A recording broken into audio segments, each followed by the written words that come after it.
சரிகமபால சுமன்ராஜ் கடந்த வாரங்களில் நடந்த டெடிகேஷன் ரவுண்டில் செம்மையான ஒரு எமோஷ்னல் மூமெண்ட்டை க்ரியேட் பண்ணியிருக்காரு. அதாவது சுமன்ராஜை அவரோட அப்பா எந்த அளவுக்கு கஷ்டப்பட்டு போராடி சந்தோஷமாக வாழ வச்சுருக்காரு அப்படிங்கிறத சுமன்ராஜ் ஒரு லெட்டரில் சொல்லியிருக்காரு. ஒரு சின்ன கேம் மாதிரி ஆரம்பித்தாங்க. அரங்கமே வியந்து பார்த்தாங்க. கடைசியாக செம்ம எமோஷ்னல் ஆகிட்டாங்க. முதல்ல உங்கள் அப்பா கிட்ட சந்தோஷமான ஃபெஸ்டிவலான ஒரு நாட்களில் எல்லாம் முத்தம் வாங்கியிருக்கீங்களா அப்படிங்கிற கொஸ்டினை கேட்கும்போது சுமன்ராஜுக்கு ஆமாம் அப்படின்னு ஒரு ஸ்டெப் முன்னாடி வராரு. ஸ்கூலுக்கு அப்பா கூட போயிருக்கீங்களா, தினமும் ஸ்கூலுக்கு போகும்போது அப்பா ட்ரா பண்ணியிருக்காரா அப்படிங்கிறத கேட்கும்போதும் சுமன்ராஜ் ஒரு ஸ்டெப் முன்னாடி வராரு. சின்ன வயசில் ஆசைப்பட்டதையெல்லாம் அப்பா வாங்கி கொடுத்துருந்தாங்க அப்படின்னா ஒரு ஸ்டெப் முன்னாடி வாங்கன்னு சொல்லும்போது அப்பவும் சுமன்ராஜ் முன்னாடி வராரு.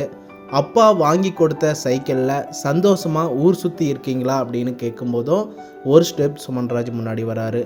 பண்டிகை தீபாவளி நாட்களில் புது ட்ரெஸ் போட்டுக்கிட்டு பட்டாசு வெடிச்சிருக்கீங்களா அப்படின்னு கேட்கும்போதும் சுமன்ராஜ் ஒரு ஸ்டெப் முன்னாடி வராரு. உங்களோட எல்லா பிறந்த நாளையும் கேக் கட் பண்ணி ஃப்ரெண்ட்ஸ் கூட ஜாலியாக கொண்டாடி இருக்கீங்களா அப்படின்னு கேட்கும்போதும் சுமன்ராஜ் ஒரு ஸ்டெப் முன்னாடி வராரு.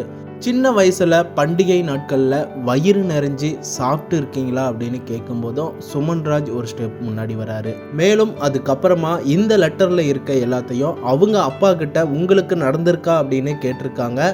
அப்போ இந்த எல்லா சந்தோஷத்துக்காகவும் நான் ஏங்கியிருக்குனே தவிர எனக்கு எல்லாம் அந்த அளவுக்கு மனசுக்கு நிறைஞ்ச அளவுக்கு நடக்கலை அப்படிங்கிற மாதிரி சொன்னார்.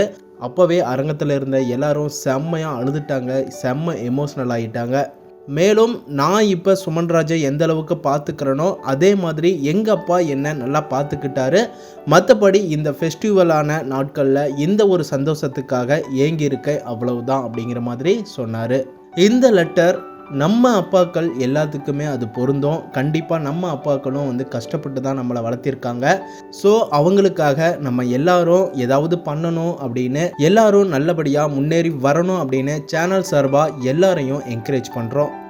அடுத்த வீடியோஸ்க்கு நம்ம சேனலை சப்ஸ்கிரைப் பண்ணி சப்போர்ட் பண்ணுங்கள் அண்ட் பெல் ஐக்கனையும் கிளிக் பண்ணிக்கோங்க.